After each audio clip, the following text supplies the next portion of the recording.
विस्तार से समझते हैं।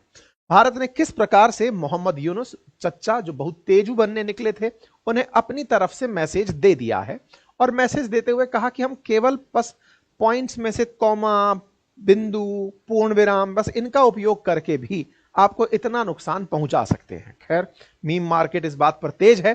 फिलहाल के लिए सुर्खियां हैं कि भारत ने इंपोर्ट जो बांग्लादेश से था उससे लगभग $770 मिलियन का नुकसान पहुंचा दिया है। अब इसमें बहुत तरह से सवाल बनने लगेंगे कि ऐसा क्या हुआ है, तो एक लाइन में आंसर निकल के आता है, बांग्लादेश इन दिनों चाइना का करीबी हो रहा था, पाकिस्तान सिंपैथाइजर हो रहा था, क्या उन्हीं का पनिशमेंट मिला है? तो एक लाइन में आंसर है हाँ, लेकिन डायरेक्ट हम उस आंसर को कह नहीं सकते। क्यों नहीं कह सकते? क्योंकि हमारे द्वारा बांग्लादेश को अभी फिलहाल के लिए इसलिए बख्शा हुआ है क्योंकि हमें अभी उसमें और स्कोप दिख रहा है, कि हमें दिख रहा है कि बांग्लादेश को फिर से रास्ते पर लाया जा सकता है। उनका जो तुरुप का इक्का या बेगम कहिए वो फिलहाल इंडिया में ही है। ऐसे में शेख हसीना को भारत में रखते हुए भारत बांग्लादेश के लोगों के नजर में अभी उतना ज्यादा ग्रीवांसेस नहीं डलवाना चाहता है कि कल को शेख हसीना जाएं और चुनाव ना जीत पाएं। तो ऐसे में भारत केवल थोड़ा आराम आराम से डिप्लोमेटिक तरीके से खेल रहा है। और इसी खेल में इन्होंने जिस तरह से ताजा ताजा मोहम्मद यूनुस जो अपने आप को बहुत बड़ा इकोनॉमिक एडवाइजर बना रहे थे, उन्हें एक हल्का सा झटका दे दिया है। खबर बनती है director general of foreign trade की तरफ से, जो मिनिस्ट्री ऑफ कॉमर्स और इंडस्ट्री से हैं। उन्होंने अपनी तरफ से एक लेटर जारी किया और उस लेटर में कुछ बातें इस तरह से लिखी गई कि रेडीमेड गारमेंट्स जो हैं वो अब लैंड बॉर्डर के साथ बांग्लादेश से भारत में एंट्री नहीं कर पाएंगे। ऐसे ही कुछ और पदार्थों के बारे में लिखा, जैसे फ्रूट और फ्रूट फ्लेवर्ड कार्बोनेटेड ड्रिंक्स के बारे में लिखा, ऐसे ही फूड आइटम्स और स्नैक्स और चिप्स और कन्फेक्शनरी आइटम्स के बारे में, कॉटन और कॉटन यार्न वेस्ट के बारे में, प्लास्टिक और पीवीसी गुड्स के बारे में, और साथ ही साथ में इसी तरह से मतलब वुलन गुड्स जो है, वुडन फर्नीचर जो है, उन सब के बारे में हमने लैंड बॉर्डर से रोक लगा दी कि नहीं साहब आपका माल नहीं आ पाएगा। ये हम लोगों ने इस तरह से एक लिस्ट जारी कर दी कि कौन सा माल नहीं आएगा। इसका मतलब ये हुआ कि जो इस लिस्ट में नहीं है वो अभी भी आ सकता है। तो ये जो लिस्ट में है ये कौन सा ऐसा सामान है? क्या इसका भारत बहुत इंपोर्ट करता है? जी हां, भारत बहुत इंपोर्ट करता है। ये बात सत्य है कि भारत ज्यादा सामान बांग्लादेश को भेजता है, उनसे कम सामान मंगवाता है। बांग्लादेश को भारत के द्वारा एक्सपोर्ट ज्यादा किया जाता है और उस वजह से भारत को ट्रेड सरप्लस में रहना होता है, या फिर ये कहिए कि भारत को मुनाफा होता है। लेकिन मुनाफे का अर्थ यह कतई नहीं है कि भारत ज्यादा माल भेजता है क्योंकि बांग्लादेश वालों की पेइंग कैपेसिटी ज्यादा है। आंसर यह है कि उनकी जरूरत ऐसी है जिसको भारत पूरा कर पा रहा है। भारत पूरा कर पा रहा है, अगर भारत से व्यापार वो लोग नहीं करेंगे तो किससे करेंगे? तो उनके पास दूसरा ऑप्शन चाइना का है कि चाइना वाले लोग वही माल, इंडिया का जो माल है वो खुद के यहां से बनाकर इनके पास भेज देंगे। लेकिन चाइना थोड़ा दूर है, वहां से आने में माल के अंदर दो तरह की प्रॉब्लम है। पहला, भारत के साथ हमेशा के लिए रास्ते बंद हो जाएंगे, और दूसरा, चाइनीज माल का ट्रांसपोर्टेशन कॉस्ट भी काफी होगा। जो भारत इन्हें सामान भेजता है जो केवल लैंड बॉर्डर से होकर चला जाता है, अगर बांग्लादेश को वही सामान चाइना से चाहिए तो हवाई जहाज से खरीदने की इनके पास इतनी क्षमता नहीं है कि वो माल मंगा के ये कहें कि साहब लाइए सब्जी ले आइए हवाई जहाज से, इतनी अमीरी नहीं है। वहीं दूसरी तरफ अगर वो सी रूट से आता है तो बहुत लंबा ट्रेड रूट तय करके आएगा, और उस ट्रेड रूट के तय करने से बांग्लादेशियों को चाइनीज माल महंगा पड़ने लगेगा। इसलिए भारत का एक्सपोर्ट जो इन्हें होता है वो इनकी मजबूरी है कि वो भारत से इनको सामान लेना पड़ेगा। अदरवाइज फिर ये आसियान कंट्रीज की तरफ रुख करेंगे तो हमारे पास और ऑप्शंस इनके लिए निकल कर आते हैं। फिलहाल के लिए भारत ने जो किया वो ये कि इनके यहां से जो माल इंडिया आ रहा था उस माल के ऊपर फिलहाल बॉर्डर पर रोक लगा दी है कि आप लैंड बॉर्डर के साथ मत भेजिएगा। आपको यह माल भेजना है तो सी पोर्ट के माध्यम से भेजिएगा। अब आपके दिमाग में एक प्रश्न आएगा कि यार लैंड बॉर्डर से मत भेजिए, सी पोर्ट के माध्यम से भेजिए, इसका क्या लॉजिक है? और मतलब किस तरह से इस बात की हम वैल्यू करें कि लैंड पोर्ट से ना भेजकर सी पोर्ट से भेजेंगे तो हमें फायदा होगा और इनका इतने करोड़ का नुकसान होगा? इसको समझने के लिए थोड़ा सा हम आगे चलेंगे, लेकिन उससे पहले हम ये जरूर जान लेते हैं कि आज का तात्कालिक कारण ऐसा क्या है कि भारत ने यह फैसला लिया है। देखिए, दो बड़े कारण हैं। पहला, ये जब चाइना जाकर आए थे तो वहां से लगभग $2 बिलियन का, $2.1 बिलियन का कर्जा लेकर आए थे, और उस कर्जे में इन्होंने बांग्लादेश के उत्थान के लिए पैसा खर्च करने का निर्णय लिया। उनमें से एक प्रोग्राम था जिसको ये करवाना चाहते थे चाइना की मदद से, और वो था कि बांग्लादेश के 6 एयरपोर्ट ऐसे हैं जिन्हें ये रेनोवेट कराना चाहते थे। या कहिए कि पुराने ब्रिटिश टाइम के एयरपोर्ट्स थे जो फिलहाल यूज में नहीं आ रहे थे, उन्हें फिर से ये रिफर्बिश करके यूज करना चाहते थे, उन्हें वापस से मतलब कार्यशील बनाना चाहते थे। उनमें से एक पोर्ट ऐसा है, एयरपोर्ट, जो कि भारत की सीमा के बिल्कुल नजदीक है। चूंकि जब ये चाइना गए थे तब ये कहकर आए थे कि पूर्वोत्तर भारत के लिए तो हम ही मतलब पूरी तरह से गार्जियन हैं, ओशन के गार्जियन हैं, और पूर्वोत्तर भारत तक अगर ये चाहते हैं कि चाइना वाले रीच करें तो उन्हें बांग्लादेश की जरूरत होगी। बांग्लादेश ने खुद को इस तरह प्रस्तुत किया था कि पूर्वोत्तर भारत में अगर चाइना भी जाना चाहता है तो वो उसे एज ए रूट यूज करे। चाइना वालों ने ठीक समझा कि हाँ भाई बांग्लादेश वाले ऑफर कर ही रहे हैं तो सुन लेते हैं। ऐसे में चाइना ने बकायदा बांग्लादेश के रंगपुर डिस्ट्रिक्ट में, जो कि चिकन नेक के बिल्कुल 100-125 किलोमीटर दूर है, वहां पर एयरफील्ड बनाने पर सहमति जता दी। हम लोग इस बीच में इनके साथ में गुस्सा दिखा रहे थे। हमने कहा था कि तुम्हारा माल हम हवाई जहाज से नहीं बेचने देंगे। भारत ने पूरी तरह से कार्रवाई करते हुए काम किया, लेकिन इसी बीच में चाइना वालों ने चिकन नेक और भारतीय सीमा के नजदीक अपना एयरपोर्ट बनाने का प्लान शुरू कर दिया। ये ताजा खबर जो आप देख रहे हैं ये 2 दिन पहले की है, जिसमें चाइना ने बांग्लादेश के अंदर अपना एयरबेस बनाने के लिए चिकन नेक के नजदीक हाल ही में अपने अधिकारी भेज करके सर्वे करवाया है। ये जगह जो है ये लाल मोनिर हट नाम से एक जगह है। लाल मोनिर हट को अगर समझना है तो मैप पर आप ऐसे समझें, 4000 किलोमीटर से अधिक का हम इनके साथ लैंड बॉर्डर शेयर करते हैं, लेकिन इन्हें भारत को चुनौती देने के लिए जो जगह मिली बांग्लादेशियों को, वो क्या मिली, कुछ इस तरफ के आसपास एक जगह थी। ये जो जगह है लाल मोनिर हट करके जो जगह है, ये लाल मोनिर हट जगह चिकन नेक जो कि 22 किलोमीटर चौड़ा है, यहां से लगभग 135 किलोमीटर दूरी पर है।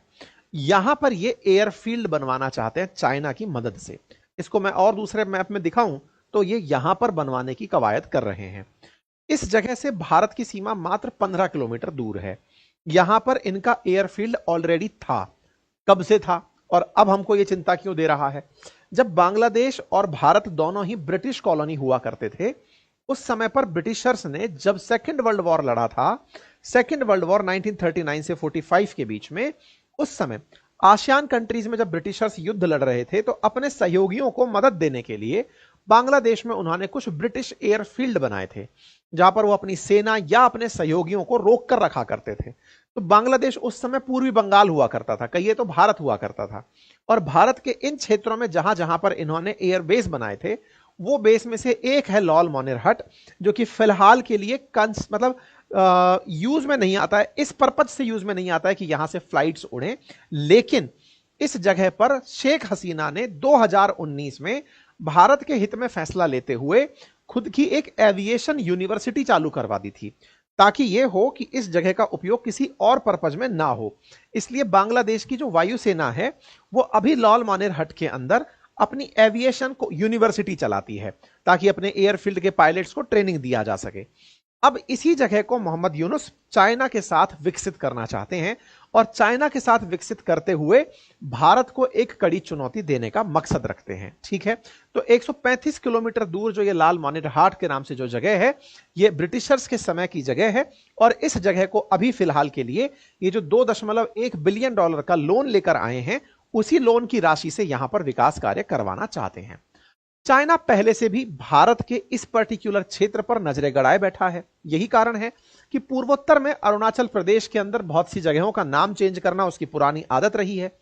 पूर्वोत्तर भारत के साथ चूंकि इसकी सीमाएं साझा होती हैं और उसे यह बेहतर तरीके से पता है कि पूर्वोत्तर भारत पर अगर उसका कब्जा होता है तो पूर्वोत्तर भारत को कब्जने के लिए उसे बस केवल हमारा डोकलाम का रास्ता तोड़ना होगा या चिकन नेक से उसको हमारी कनेक्टिविटी काटनी होगी।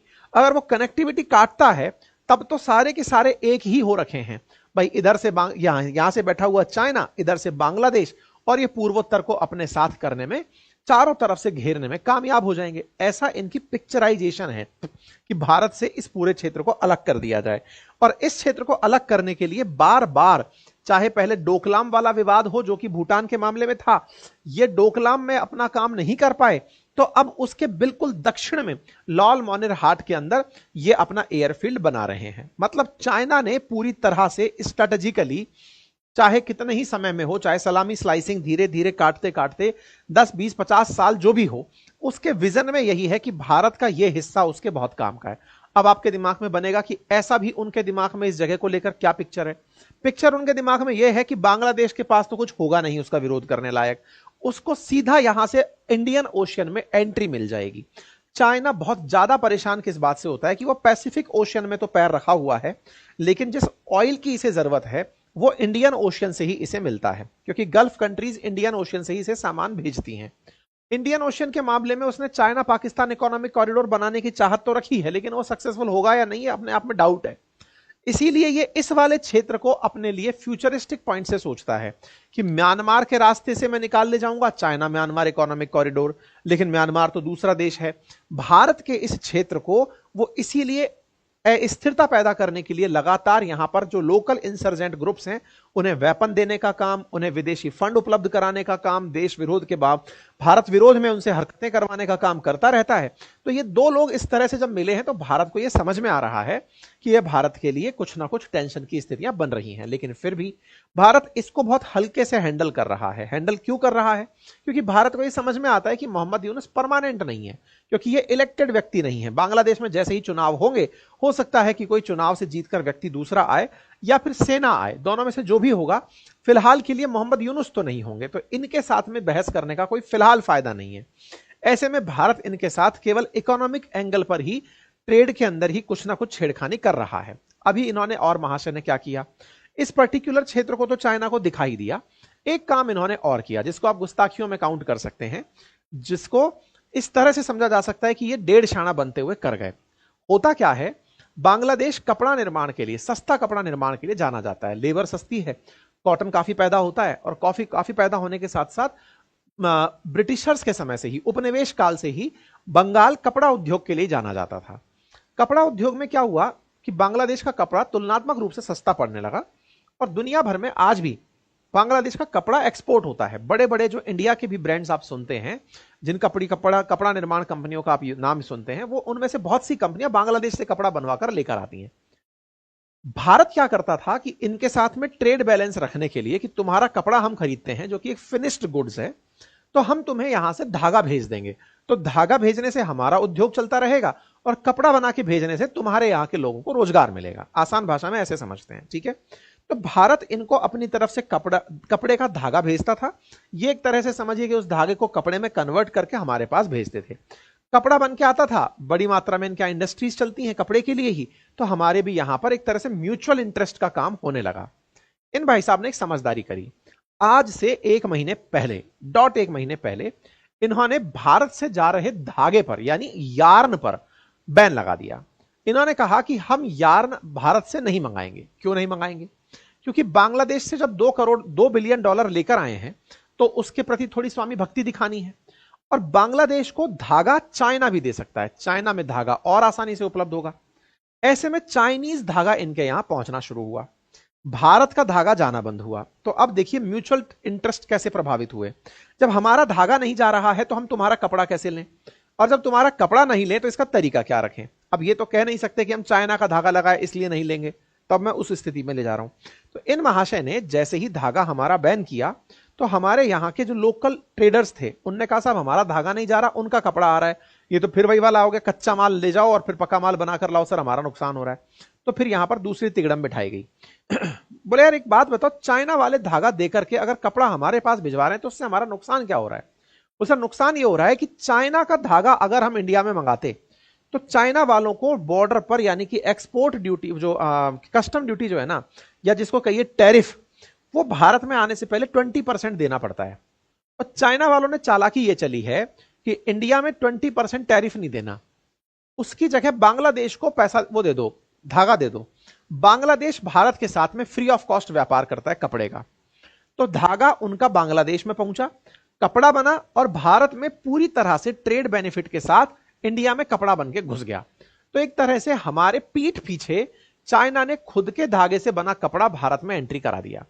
1 महीने में हमको यह बात समझ में आ गई कि चाइना वाले धागा हमको नहीं भेजे। क्यों नहीं भेजे? क्योंकि हमारे यहां तो लगेगा तो टैक्स लग जाएगा। बांग्लादेशियों ने समझदारी क्या करी कि लैंड बॉर्डर से तो ट्रांसपोर्ट फ्री है, तो बोले यहां पर चाइनीज का धागा लो और काम कर लो। भारत को सारा गेम समझ में आ गया। भारत ने बस इतना सा काम किया कि अब लैंड बॉर्डर से होकर के हम आपका धागा नहीं लेंगे या कपड़ा नहीं लेंगे। अभी हमने कोई भी ड्यूटी वगैरह कुछ नहीं बढ़ाई, हमने कोई इंपोर्ट ड्यूटी नहीं बढ़ाई, इनके ऊपर कोई कस्टम ड्यूटी नहीं बढ़ाई, कुछ नहीं किया। बस इतना सा कह दिया कि कपड़ा आपका अब लैंड से नहीं लेंगे, आप समुद्र के रास्ते भेजिए। समुद्र के रास्ते भेजिए से मतलब क्या है कि आप ले जाइए और कोलकाता से हमारे पास माल भिजवाइए और मुंबई से माल भिजवाइए। अब कोलकाता और मुंबई की जब आप बात करते हैं ना, तो कहानी क्या है कि जो माल अभी इस बॉर्डर से भारत में कहीं भी एंट्री कर जाता था किसी भी राज्य में, अब वो यहां से तो पहले खुद के इनके चटगांव पोर्ट पर जाएगा, वहां जाकर के ढाका चटगांव होते हुए वहां से वो माल लोड होगा और कोलकाता पोर्ट जाएगा। कोलकाता पोर्ट जाकर जिन जिन जगह पर उन्हें माल को पहुंचाना था, उस माल को पहुंचने में देरी लगेगी। देरी लगेगी, कितनी देरी लगेगी? यहां जो काम मुश्किल से इनका दिन भर में 24 घंटे में या 48 घंटे में हो जाता था, इसको पहुंचने में ऊपर से पहले नीचे और फिर नीचे से ऊपर यहां तक पहुंचने में 2 से 3 हफ्ते का समय लग जाएगा, नंबर एक। और नंबर दूसरा, जो माल यहां से उतर करके दूसरे रास्ते से आएगा, कोलकाता से आए या फिर मुंबई से होकर आए, तो उस माल को यहां पर पहुंचने के साथ साथ किराया बहुत लग जाएगा। किराया, क्योंकि जहाज का किराया, ऊपर से नीचे ले जाने का किराया, और फिर जहाज जहां उतरेगा वहां से ऊपर तक का किराया। तो किराया इसको कम से कम 20% महंगा कर देगा। माल 20% महंगा अगर हो गया तो भारत के अंदर जो कंपनियां बैठी हैं उनका माल सस्ता पड़ने लगेगा। ऐसा थोड़ी कि हमारे देश की कंपनियां कपड़ा नहीं बनाती हैं, कपड़ा बनाती हैं, यार्न भी बनाती हैं, लेकिन बांग्लादेश का माल थोड़ा सस्ता आता था तो हम उनका माल खरीद लेते थे कि लाओ सस्ते में है तो दे दो।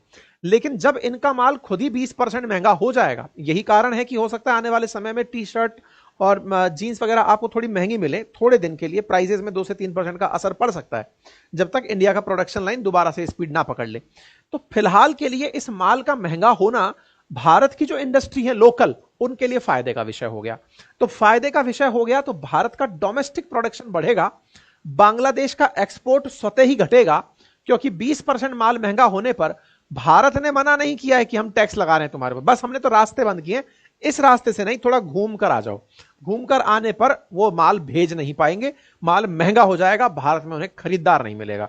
भारत में खरीदार मिलने के अभाव में ऑटोमेटिक उनको $770 मिलियन तक का नुकसान पहुंच जाएगा। केवल कपड़ा नहीं, बाकी और भी चीजें जो यहां इन रास्तों से बंद की गई हैं उनसे इनको नुकसान हो जाएगा। तो उम्मीद है कि हमने इन्हें किस तरह से इतने करोड़ का या इतने मिलियन डॉलर का नुकसान पहुंचाया वो आपको समझ में आ गया। केवल हमने बैन लगाया है गेट के ऊपर, तो गारमेंट इंडस्ट्री को नुकसान होगा, जिससे ट्रेड घटेगा और इनके ऊपर एक इकोनॉमिक प्रेशर क्रिएट होगा। हम बस इनसे ये कह रहे हैं कि आप जो यहां से भेजते थे माल, अब उधर से ना भेजकर हम नीचे से लेंगे और आप उधर से जाइए, बांग्लादेश से, मुंबई से होकर के माल भेज दीजिए। इसके 2 फायदे होंगे। पहला, अगर यहां से कोई धागा घुसा भी रहा था, गलती से चाइनीज माल ही यहां पर घुसा दे रहा था, तो हम उसको यहां पर पूरी तरह चेक करके लेंगे, क्योंकि बांग्लादेश मतलब कोलकाता पोर्ट जो है वो पूरा इंटरनेशनल पोर्ट है, तो उस तरह से उसके अंदर माल की डिलीवरी होगी, तो हम चाइनीज प्रोडक्ट भी पकड़ जाएंगे। तो इससे तत्काल प्रभाव से क्या होगा? तो तत्काल प्रभाव से जैसे ये लाइन में खड़े हुए ट्रक हैं, ये खड़े रहेंगे, इनका माल हमारे देश में नहीं घुस पाएगा और बांग्लादेश को एक लंबा रास्ता लेना पड़ेगा। भविष्य में क्या होगा? हमारे टेक्सटाइल उद्योग को सीधा सीधा 1000 करोड़ का तो केवल टेक्सटाइल उद्योग को फायदा होगा। हम इस चाइनीज फैब्रिक के स्थान पर अपना फैब्रिक यूज करके अपने टेक्सटाइल इंडस्ट्री को बड़ा बनाएंगे। लेकिन क्या इमीडिएट ये फायदा होगा? नहीं, थोड़ा समय लग सकता है, महीने भर का समय लग सकता है, 2 महीने का समय लग सकता है, जब हम अपनी कंपनियां प्रोडक्शन बढ़ाएंगी। ऐसा नहीं था कि प्रोडक्शन बंद करके बैठी थी, प्रोडक्शन बस बढ़ाएंगी और उससे हमारा ये फायदा हो जाएगा। अब दूसरा सवाल कि सर माल तो हम ज्यादा भेजते थे इनको, कल को इन्होंने हमारे साथ ऐसा कर दिया तो? इनकी मजबूरी है। इनकी मजबूरी यह है कि भारत के साथ अगर टिट फॉर टैट खेलने लगे और भारत ये माल रोक दिया इनके साथ, हमारा तो लगभग 10 बिलियन 12 बिलियन डॉलर का माल है, हम कहीं ना कहीं और कंज्यूम कर देंगे। जैसे हमने हाल ही में ब्रिटेन के साथ में एफटीए कर लिया है, या दुनिया के बहुत से देशों के साथ अभी यूरोपियन यूनियन के साथ चलने वाली बात चल रही है, हम तो इसको कर जाएंगे कहीं ना कहीं से। लेकिन तुम्हारे लिए अगर ये रास्ता बंद हुआ तो तुम्हें यही माल मंगाने के लिए दुनिया के और देशों के साथ फिर से वही ट्रेवल कॉस्ट देना पड़ेगा। चाहे समुद्र के रास्ते आसियान कंट्रीज से मंगवाओ, चाहे फिर लंबे समुद्री मार्ग से चाइना से मंगवाओ, माल मंगवाने में तुम्हें जो माल अभी 94,000 करोड़ का पड़ रहा है, हो सकता है वो 1,25,000 करोड़ के आसपास पेमेंट का पड़े। तो ये जो ट्रांजिट कॉस्ट है ना, ये बेयर नहीं कर पाएंगे। तो हम इनको भेज करके इन पर ही एहसान कर रहे हैं कि तुम हमारा माल लो ताकि तुम बढ़िया से सर्वाइव